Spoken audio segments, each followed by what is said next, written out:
this evening. First, the Ghana Teachers Union, Ministry of Education, and the Ministry of Labor have reached an agreement ending a 70-day teacher strike. Stay tuned for more on this development. The government is intensifying efforts to combat gold smuggling and regulate exports with a task force led by key officials to enhance enforcement and surveillance. We'll bring you the latest updates on this important initiative. Then, senior members of the People's National Congress Reform are urging party leader Aubrey Norton to step aside temporarily following allegations of sexual harassment made by party member Vanessa Kassoon. Norton has denied the accusations, calling them false and malicious. More on this development story next. Also this weekend, the National Cultural Center will host the highly anticipated performance of Till I Find a Place, the Spanish edition. The play, adapted for Ghana's growing Spanish-speaking population, promises an unforgettable experience. We'll hear from the playwright and director about what audiences can expect. And finally, police in Kenya have fired tear gas and used water cannons to disperse protesters near Parliament in the capital, demonstrating against planned tax hikes amid a cost of living crisis. We'll bring you the latest from the scenes. Stay tuned for these stories and more coming up next.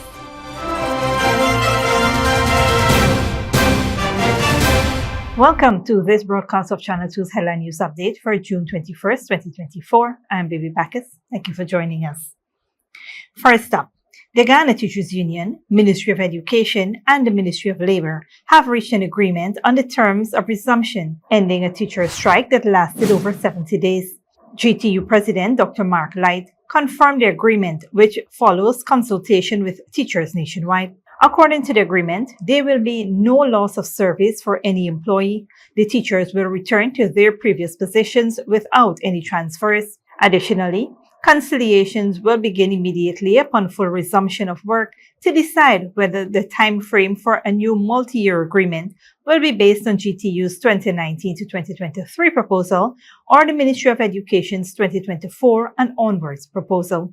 During a press conference yesterday, President Dr. Mohamed Irfan Ali reaffirmed the government's substantial investments in the education sector, which included enhanced educational opportunities for students and ensuring equitable treatment for all. The president emphasized the importance of creating conducive infrastructural conditions for teachers, supporting their career development, and facilitating their educational aspirations. President Ali highlighted the government's plan to establish the country's first digital school, underscoring the transformative role of technology in modern education. He stressed the importance of continuous learning and enhancing digital literacy to equip citizens with the skills needed for a dynamic future.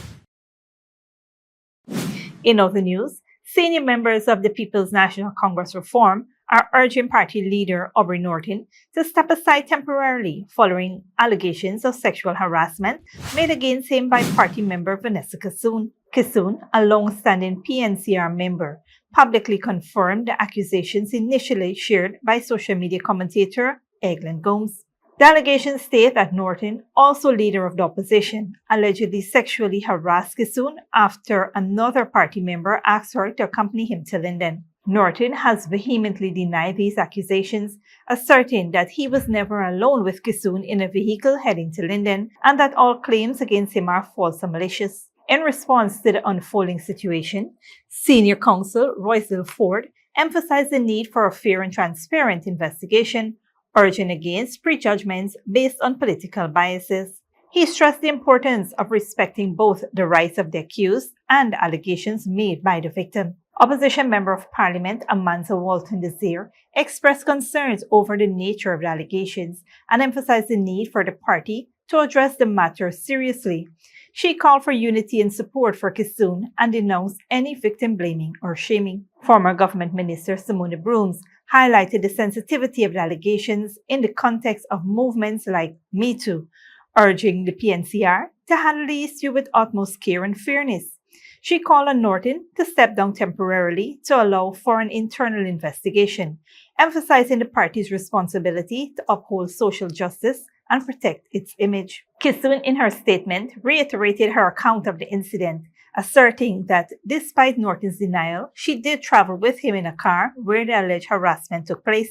She criticized the public sharing of her story without consent, and urged other victims to take control of their experiences. As the party deals with this sensitive issue, there are strong calls from within for openness, fairness, and adherence to proper procedures. This shows a commitment to taking allegations of sexual harassment seriously and handling them responsibly. On a different note, the government is working to ensure that the data on gold exports matches what exporters report in Guyana. This is part of a broader effort to fight gold smuggling and better regulate exports. President Dr. Mohamed Irfan Ali announced this during his press conference yesterday at State House. A task force comprising key officials such as the Attorney General, Finance Minister, and Ghana Revenue Authority Commissioner General has been established. This group will look for weaknesses in the current system, improve enforcement, increase surveillance, and foster better cooperation between different agencies and international partners. The task force will also use technology to track gold exports, possibly setting export quotas and aligning national rules with international standards to combat smuggling and tax evasion. This initiative coincides with the government's response to recent U.S. sanctions under Mohammed's Permanent Secretary May Thomas and businesses in Guyana for alleged gold smuggling and tax evasion. Stick around when we return. Government unveils plans for 500 low-income houses on Suicide Glendon Highway. And Till I Find a Place, the Spanish edition, debuts at National Cultural Center this weekend.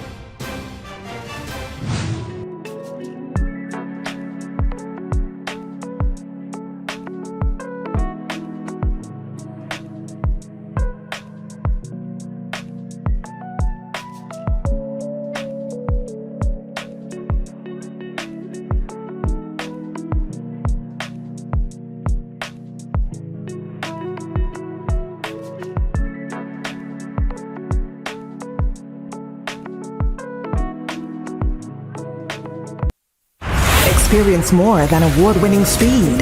Way more. Get the best that LTE has to offer on Digicel, officially the fastest mobile network in Guyana. Ookla, the company behind Speedtest, recognizes Digicel as the best mobile network in Guyana. With the best LTE experience and the fastest data speeds, experience it all with Digicel, the award-winning network for everyone, everywhere. Good girl, forget things.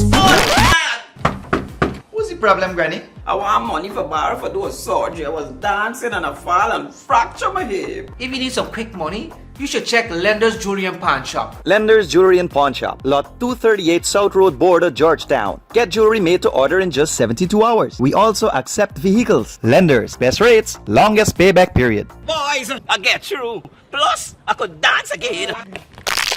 Lender's Jewelry and Pawn Shop. Hello, my fellow TikToker followers. It's Credit, and today all we will be making Chinese noodles with peppies, chow mein, chicken fritters, and spice cake. For the noodles, all of these will be using peppies, black pepper, cashew, Chinese sauce, soy sauce, garlic sauce, paprika, Chinese seasoning, chow mein seasoning, five spice, and all-purpose seasoning. Next, this chicken that we marinated, soak for all you want to know nothing with peppies, green seasoning, miracle seasoning, Pepper sauce, chicken seasoning, paprika, garlic powder, jerk seasoning, black pepper, onion powder, and ginger powder, and document plantain flour, and then this butter we make with this quick peas powder, and we boil in high. We serve with peppies, barbecue sauce. Radhika went to the supermarket and she proper buy up enough things. She feels she alone can cook, but she routine even wrong. She shaped like a guy in a map.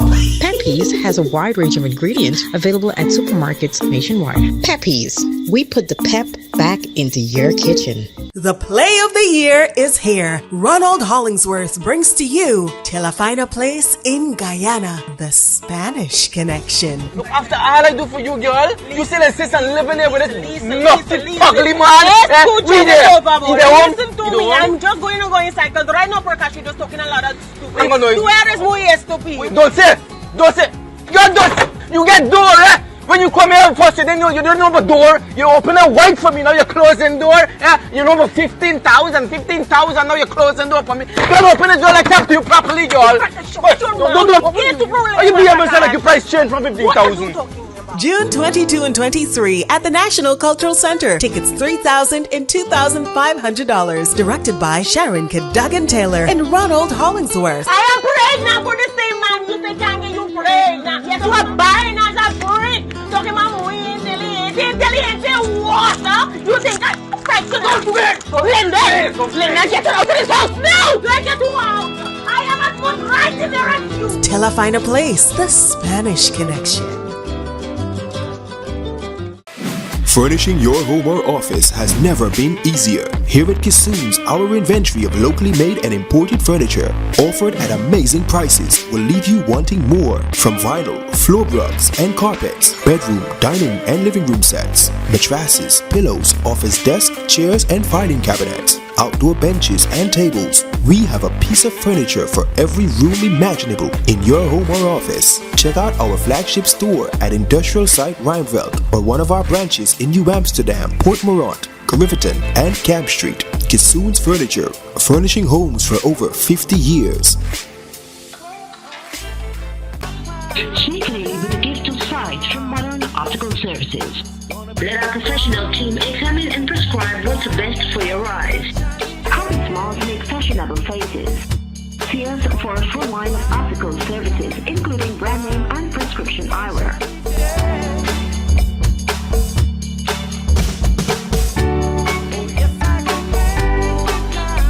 Modern Optical Services, 316 Middle Street, Georgetown. Telephone 226-1082. Welcome back. The government has announced a plan to build 500 low-income houses for vulnerable families along the Suicide-Linden Highway, aiming to create a community where residents can live and earn an income. During a media conference at State House on Tuesday, President Dr. Mohamed Irfan Ali shared that this development complements the upcoming Silk City Urban Center. The new houses will cost the same as similar projects nationwide, but integrate agriculture.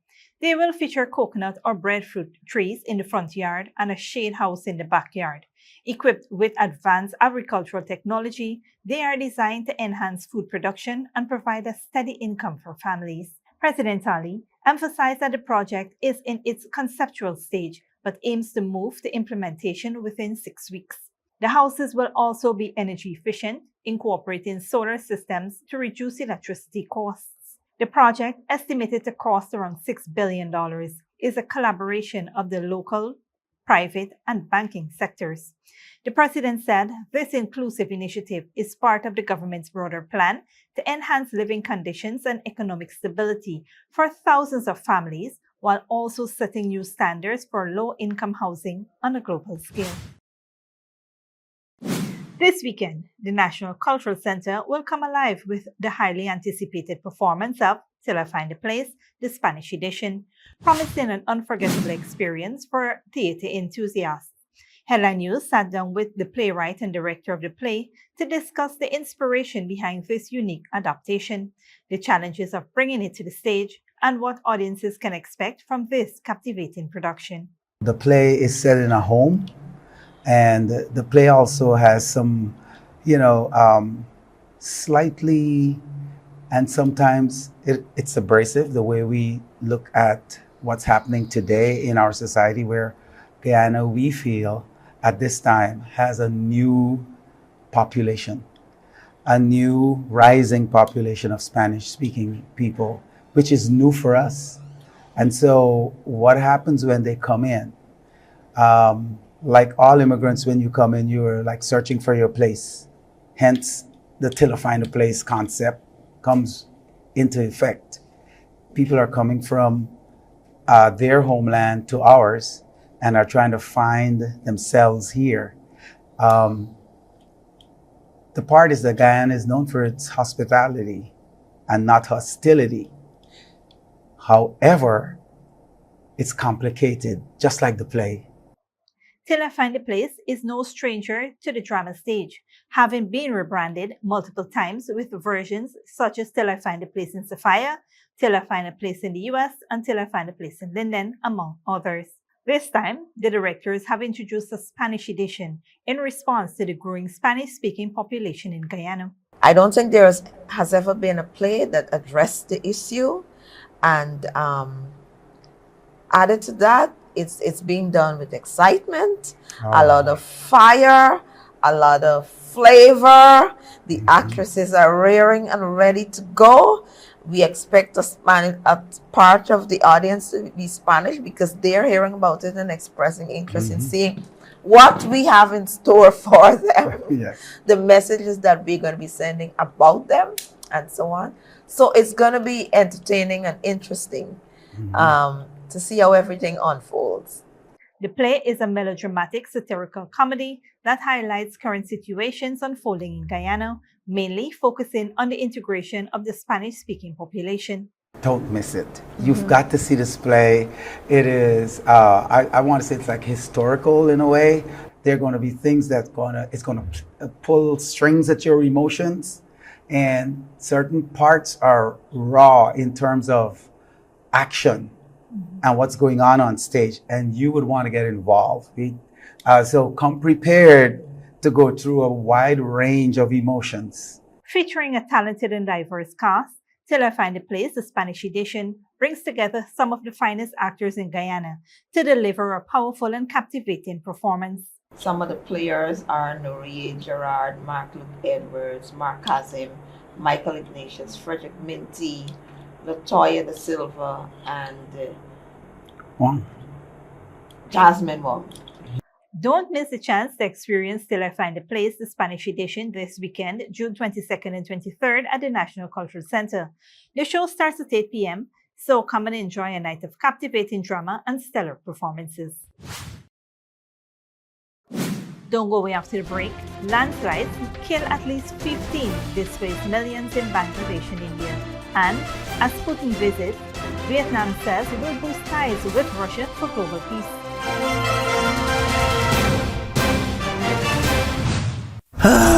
Not a single bar of service. Not with us. Digicel officially has the best mobile coverage in Guyana. Ookla, the company behind Speedtest, recognizes Digicel as the network with the best mobile coverage in Guyana. Be it in Aishalton or in Etteringbang, we got you covered. Digicel, the award-winning network for everyone, everywhere.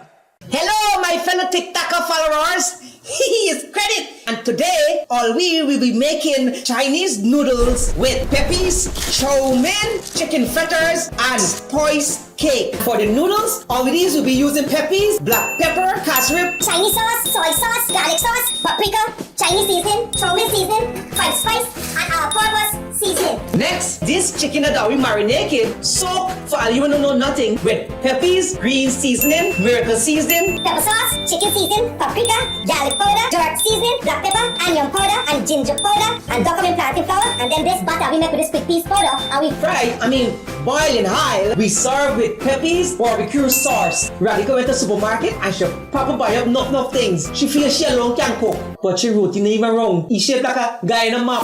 Peppies has a wide range of ingredients available at supermarkets nationwide. Peppies, we put the pep back into your kitchen. Good girl forget things.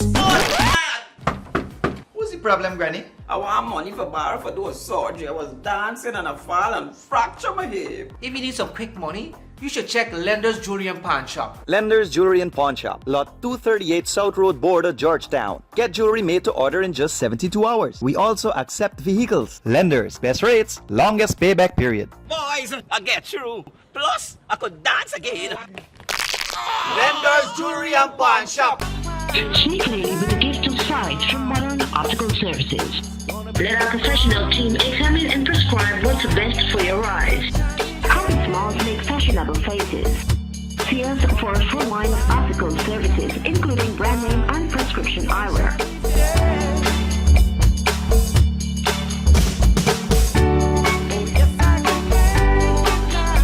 Modern Optical Services, 316 Mill Street, Georgetown. Telephone 226-1082.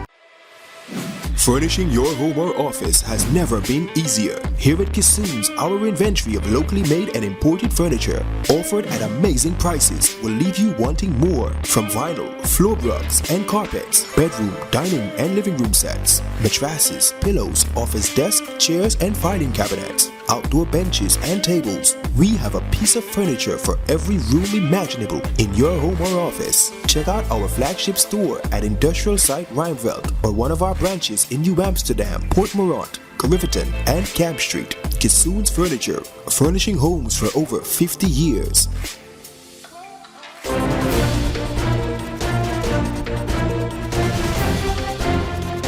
Welcome back. Now we take a look at what's happening in the region and around the world. The government of Antiga Barbuda is considering a proposal to introduce paternity leave for fathers, allowing them time off following the birth of a child. Currently, only maternity leave is legislated. The initiative, requested by the bargaining agent for non-established government workers, aims to provide fathers with bonding time and support for their partners. Some unionized workers already receive 5 days of paternity leave, with hopes to extend this to 1 month. Eligibility would apply to fathers living with their wives, girlfriends, or common-law wives. Discussions focus on practical implications, including costs and continuity in roles requiring specialized skills. Internationally, police in Kenya have fired tear gas and used water cannons to disperse protesters gathering near Parliament in the capital to demonstrate against planned tax hikes that many fear will worsen the cost of living crisis. Al Jazeera's Malcolm Webb reports. It started with social media users blaming Kenya's President William Ruto for the rising cost of living and tax hikes. Now it's brought thousands to the streets. Protesters gathered near Kenya's parliament as MPs debated the legislation to increase taxes. We are paying all their salaries, we are paying their houses, allowances, and we are paying our taxes. We are not getting roads, we are not getting hospitals, enough medicine in the hospitals. Police tried to clear the streets. The government says it's already listened to the people when it removed some of the most controversial taxes from the bill. Every time the police fire tear gas, the protesters moving to the side streets. This group has surrounded a police vehicle with riot police in the back. They're waiting to find out what they'll do. But each time they're dispersed, they regather. The police crackdown doesn't seem to be putting them off. The police in the vehicle, outnumbered, had to leave. So did these officers as people chanted, "We are peaceful." The protesters, who were mostly peaceful, then occupied several streets in the city centre. So the police used water cannon and tear gas to seal off the streets closest to Parliament. Inside, about 2/3 of MPs voted to approve the amended bill at its second reading. President Ruto has a majority. Outside, people said his government doesn't represent them and they're tired of corruption and poor service delivery. Children are not getting sufficient vaccination in hospitals. And now you're going to impose taxes on wheelchairs. These are differently abled children. So far, since he came into power, what has he done with our taxes? Nothing. Thousands protested in around 20 different towns and cities, including Ruto's hometown of Eldoret. The crowds are younger than those seen at opposition-led protests in recent years. They don't follow a political leader. We met students, job seekers and young professionals on the streets in Nairobi. Rights groups say more than 30 people were arrested and dozens injured, including 6 hit by police cars when running away. The police have said they'll respect constitutional rights, but must protect government buildings from occupation. Parliament's expected to vote on the finance bill at its final reading next week. As sunset approached, police tried to clear the streets with volleys of tear gas before nightfall. It didn't work until plainclothes security broke up the remaining crowd. Malcolm Webb, Al Jazeera, Nairobi, Kenya. Meanwhile, heavy monsoon rains have triggered landslides in Bangladesh and India, killing at least 15 people, injuring several others, and displacing millions, according to officials. Al Jazeera's Tanveer Chowdhury reports. Mohammad Ridwan was only 8 years old when he escaped from Myanmar with his family in 2017. He's been living at this refugee camp in Bangladesh's Cox's Bazar ever since. But on Wednesday, his life changed once again when 4 of his immediate family members were killed in a landslide that hit the region. Still in shock, he's not sure how he will manage his life. I was out when the landslide happened. Both my parents, older brother and his wife were buried by sludge and mud. Only my younger sister managed to escape and ran for help, but they were no more. Many tried to help but failed. Due to heavy torrential rain, the soil loosened up and started rolling down onto the shelters. We were barely able to salvage the victim's body. Heavy monsoon rains have triggered landslides and flooding in the camp, displacing thousands and damaging many shelters. Makeshift schools have been turned into shelters. Camp authorities, aid agencies and NGOs have started providing support. The Rohingya refugees mostly live in small shacks made of bamboo and plastic sheds that are highly vulnerable to extreme weather. These shacks are often built in steep hills or in low-lying areas prone to flooding and landslide during monsoon season. After fleeing a military crackdown in neighboring Myanmar in 2017, nearly 1 million Rohingya live in crowded camps in Cox's Bazar, in what is now the world's largest refugee settlement. In recent years, many Rohingya refugees have died in landslides and floods in southern Bangladesh. While we were all sleeping, around 2 a.m. there was a sudden landslide that buried my sister and her husband. They both died. The latest disaster is part of a number of climate events triggered by extreme weather in Bangladesh and South Asia in general. Many refugees here are worried because more rain is expected in the coming days, which could worsen the flood situation and trigger even more landslides in the camp. Tanvi Chaudhary, Al Jazeera, Cox's Bazar. Finally, Russia's president has wrapped up his visit to Asia. He's been in Vietnam, where he has agreed to supply natural gas to the country. Putin is trying to shore up support in the region as he faces growing international isolation for the war in Ukraine. Al Jazeera's Tony Cheng reports. Vladimir Putin's motorcade, arriving at the presidential palace in Hanoi. A warm embrace from the recently appointed president of Vietnam. When Putin last visited, Do Lam had only just started his ascent to the top job. But he, like many Vietnamese, feels a strong allegiance to Russia for its support of Vietnam in the past. Vietnam will always consider Russia as one of our most important partners. We will forge together friendship and cooperation between generations of leaders and the people of our two countries. Unlike the visit to North Korea, here the focus was on economic development and cooperation. Russia already has links to Vietnam's oil and gas production.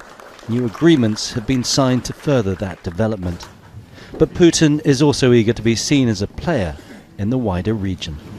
During the discussion of the situation in the Asia-Pacific region, mutual interest was expressed in building a reliable and adequate security architecture in the Asia-Pacific region based on the principles of non-use of force and peaceful settlement of disputes, in which there will be no place for closed military political blocs. A busy day here in Hanoi for Vladimir Putin, all centred around Independence Square behind me. First of all, a visit to the presidential palace where he'll meet the president himself, Do Lam, the prime minister and the general secretary of the Communist Party, and then the ceremonial duties, laying a wreath in front of the mausoleum of the founder of modern Vietnam, Ho Chi Minh. Late in the afternoon, a solemn approach to pay respects to the man who led Vietnam to independence. A brief visit for Russia's president to Vietnam, and a chance to renew old friendships. Tony Cheng, Al Jazeera, Hanoi. This brings us to the end of the regional and global news coverage. Up next is the 30 weather forecast.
And that's it, TV2 Headline News for this Friday evening.